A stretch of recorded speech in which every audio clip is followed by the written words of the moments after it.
Bismillahirrahmanirrahim. Assalamualaikum warahmatullahi wabarakatuh. Alhamdulillahirabbil alamin wassalatu wassalamu ala asyrafil anbiya'i wal mursalin wa ala alihi wa sahbihi ajma'in.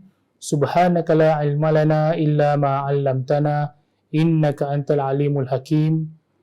Rabbi shrah li sadri wa yassir li amri wahlul 'uqdatam min lisani yafqahu qawli wa ba'd. Tuan-tuan dan puan-puan rahimani wa rahimakumullah. Alhamdulillah kita bertemu lagi dalam siri Ramadan di Jalan Ilmu bersama IAIS TV yang mana kita cuba untuk merungkai persoalan-persoalan daripada masyarakat berkenaan dengan amalan ibadah pada bulan Ramadan Al-Mubarak. Alhamdulillah kita kini dalam 10 hari terakhir di bulan Ramadan, yang mana pada 10 hari terakhir ini diriwayatkan bahawa Nabi SAW akan bersungguh-sungguh mengerjakan ibadah lebih daripada malam-malam yang lain. Yang mana pada 10 yang terakhir ini kita sangat digalakkan, pertamanya untuk menghidupkan malam-malam kita dengan Qiyamul Lail, yang mana setelah kita melakukan solat tarawih berjamaah bersama dengan imam dan kita habis bersama dengan imam, kemudian pada waktu awal pagi ataupun awal malam, hujung malam, kita akan bangkit semula untuk Qiyamul Lail, sama ada secara berjamaah ataupun sendiri-sendiri.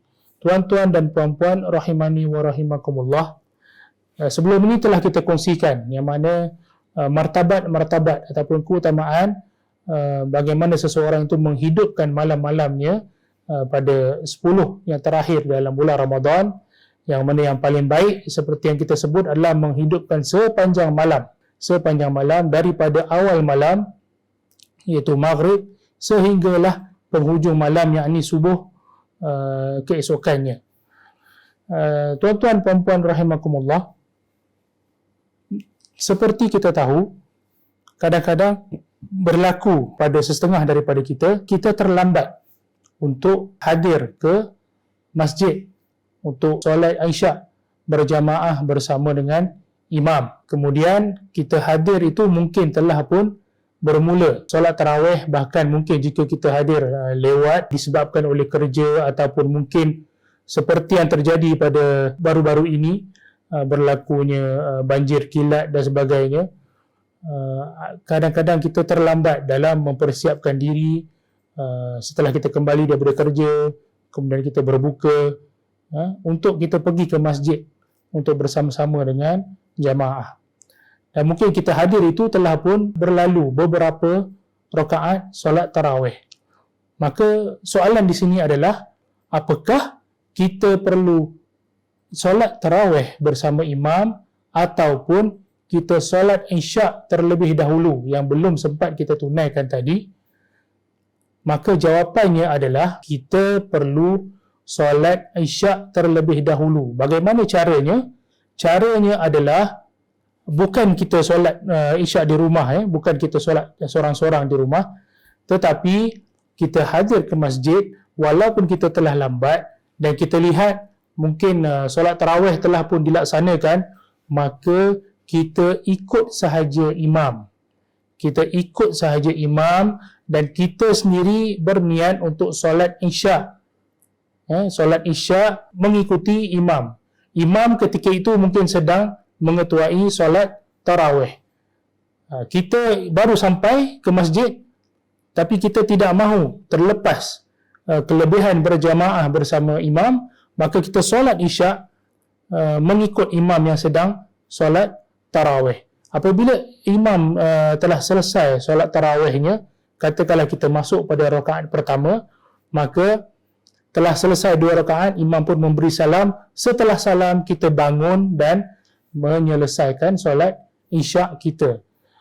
Kenapa kita perlu berbuat sedemikian? Yang pertama, kita tidak mahu terlepas fadilat berjamaah solat Isyak. Yang kedua, yang mana ia juga merupakan pegangan yang muktamad bagi mazhab Syafi'i. Pahala solat tarawih ataupun solat qiyam Ramadan hanya akan dikira, maksudnya solat sunat akan dikira sebagai solat tarawih setelah kita selesai melakukan solat Isya. Maka barulah bermulanya solat malam yang dikira sebagai qiyam Ramadan ataupun solat tarawih. Sekiranya kita hadir ke masjid dan kita terus ikut imam solat tarawih, kita pun ikut sekali solat tarawih. Apabila imam dah habis, barulah kita solat Isya, mungkin secara bersendirian, maka ini sebenarnya telah pun terluput pada kita pahala berjamaah solat Isya dan juga solat tarawih, yang mana ia mempunyai pahala yang khusus, pahala qiyam Ramadan. Sekiranya solat sunat yang kita laksanakan sebelum solat fardu Isya, ia hanya dikira sebagai solat sunat mutlak. Solat sunat mutlak, maka dia bukan lagi masuk dalam kategori solat sunat tarawih ataupun qiyam Ramadan, namun ia masuk dalam kategori solat sunat mutlak, solat sunat biasa yang kita lakukan 2 rakaat dan 2 rakaat yang terbuka untuk dilakukan pada bila-bila masa.